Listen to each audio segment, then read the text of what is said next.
Think about the last time you got a raise. Or maybe that tax refund hit your account. You had it all mapped out, right? This is the one, you told yourself.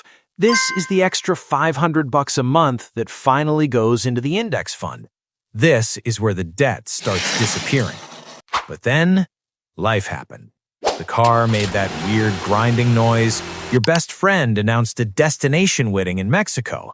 Or, let's be real, you just had a really long week, and that $150 dinner at the steakhouse felt like a necessity for your mental health. 2 months later, that raise has completely evaporated into your lifestyle, and your net worth hasn't budged an inch. You're earning more than you ever have, yet you feel just as stuck as you did when you were making entry-level money. If that feels like a personal attack, good. Because we need to talk about why the simplest math in the world is the hardest thing for you to actually execute. My name's Palmer, and I spend way too much time thinking about getting rich. If you're someone who feels like you're doing everything right, but still watching your bank account hover at the same number month after month, make sure to hit the subscribe button and give this video a thumbs up if this helps you out. Look, here's the thing. Wealth is a solved equation. It's not a mystery. It's not a secret society. If you spend less than you earn and invest the difference in productive assets over a long period of time, you will become wealthy. It's a mathematical certainty. So if it's that simple, why aren't you rich yet? Why is the average American household carrying $17,000 in credit card debt while simultaneously watching How to Be a Millionaire videos? Today, we're going to strip away the fluff. We're going to look at the cold math, the messy psychology, and the specific reason your brain is actively sabotaging your brokerage account. Part 1. The math is easy, but the gap is scary. Let's start with the part everyone thinks they understand, the math. The formula for wealth is W equals I minus E times R to the T. I is your income, E is your expenses, R is your rate of return, T is time. That's it. That is the entire game. But here is what most people don't realize. They're obsessed with the I, income, and the R, return, and they completely ignore the most powerful variable in that entire equation, which is the gap between I and E. Let's look at some real numbers here. According to the Federal Reserve, the median household income is roughly $75,000. If you're a couple making that, after taxes, you're looking at maybe $5,000 a month in take-home pay.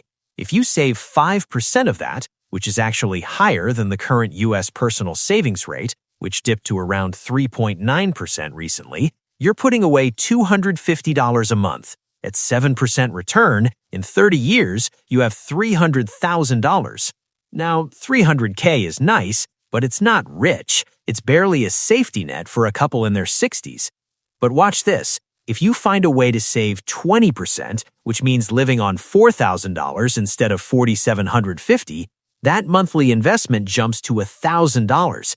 In that same 30-year window, you're sitting on $1.2 million. The math didn't get harder. You didn't need to find a 100x moonshot crypto coin. You didn't need a PhD in finance. You just needed to widen the gap. Now, you might be thinking, Palmer, I can't just find an extra $750 a month. Have you seen the price of eggs? I hear you. Inflation is real. But here's the eye-opening statistic. Between 2019 and 2023, median household income rose significantly, but the savings rate actually fell. We are earning more, but we are keeping less. This is what we call lifestyle creep. It's the silent killer of wealth. It's the reason why the guy making $250,000 a year as a lawyer is often more stressed and has a lower net worth than the dental hygienist making $70,000 who has been steady for 20 years. Part 2. The biological sabotage. So if the math is just gap and time, why can't we do it? This is where it gets really interesting. Your brain was not designed to build a portfolio. Your brain was designed to survive the Pleistocene era. Back then, if you found a high-calorie resource, like a bush full of berries or a fallen animal, you ate it now, There was no storing for the future because there were no refrigerators and you might be dead by Tuesday. Fast forward to today, that high-calorie resource is your paycheck. When it hits your account, your primitive brain triggers a dopamine hit. It wants to consume it now to ensure immediate survival. The psychological forces at play. Present bias.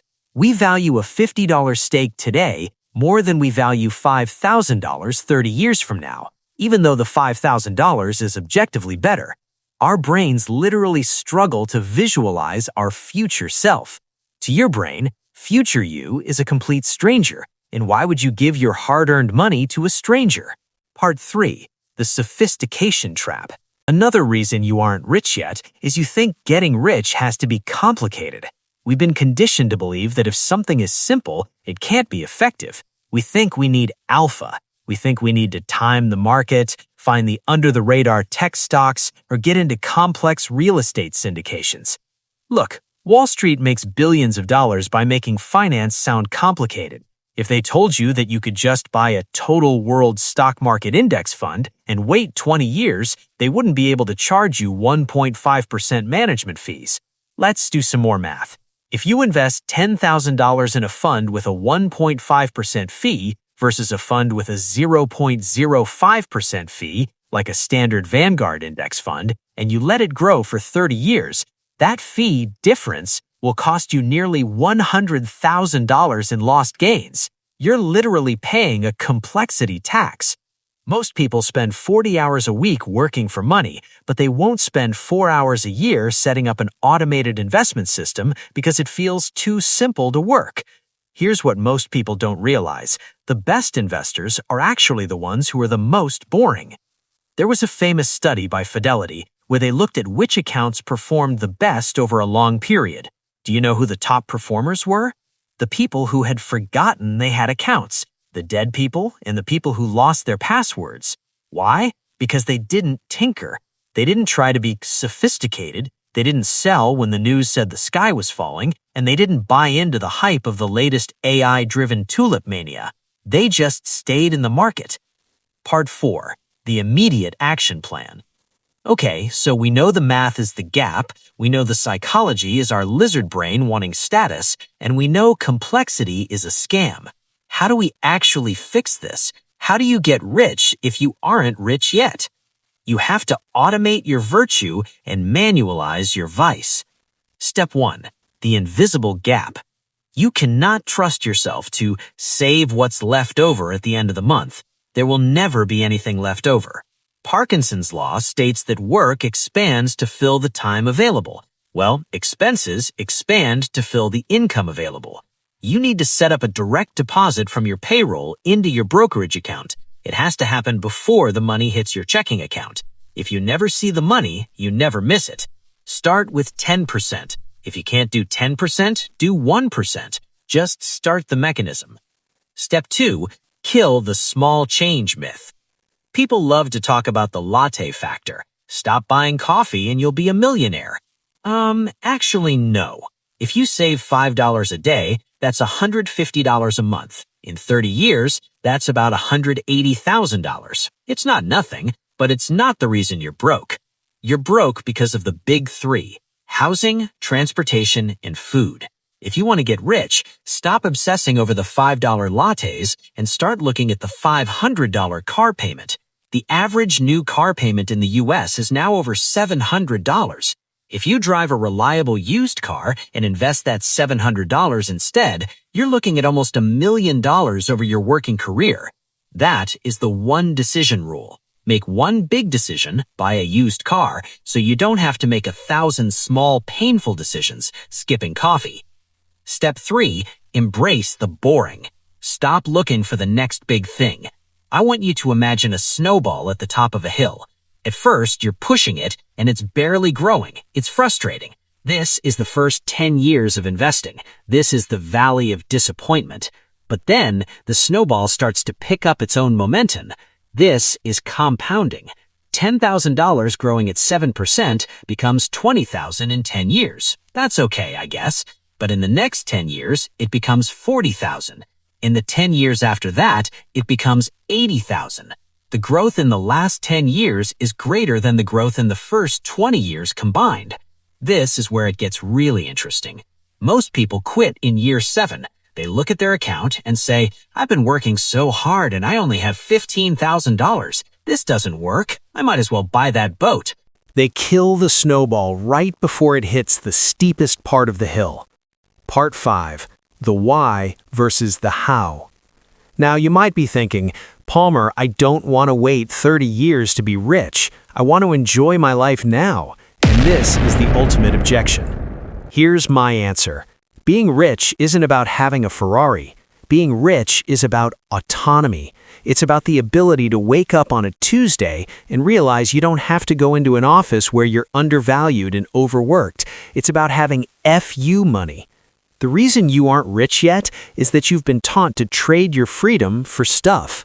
You've been told that a 3,000 square foot house is the American dream, even if it means you're a slave to the mortgage for the next 30 years.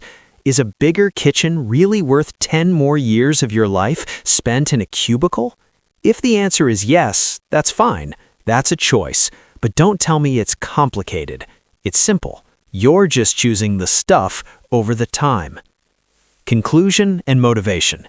Getting rich isn't about being the smartest person in the room. It's about being the most disciplined person in the room. It's about looking at your lizard brain when it wants the new iPhone and saying, not today, I'm buying my freedom instead. The math is on your side. Time is on your side. The only thing standing in the way is your desire to look rich today instead of actually being rich tomorrow. Look, I'm not saying it's easy. It's incredibly hard to go against the grain. It's hard to be the only person in your friend group who isn't financing a luxury SUV. It's hard to watch the market drop 20% and not panic. But the reward? The reward is a life where you own your time. And time is the only non-renewable resource you have. So, here's your homework. 1. Log into your bank account right now. 2. Calculate your gap. What percentage of your income did you actually keep last month? 3. Increase your automated investment by just 1% today. Just 1. Once you prove to yourself that you can live on 99%, next month we go for 98%. If you found this helpful, do me a favor, share this video with one person who is tired of the rat race. Let's get a few more people out of the sophistication trap. Would you like me to break down exactly how to build a 3-fund portfolio so you can put this simple math into practice? Let me know in the comments below. Thanks for watching. Now go widen that gap.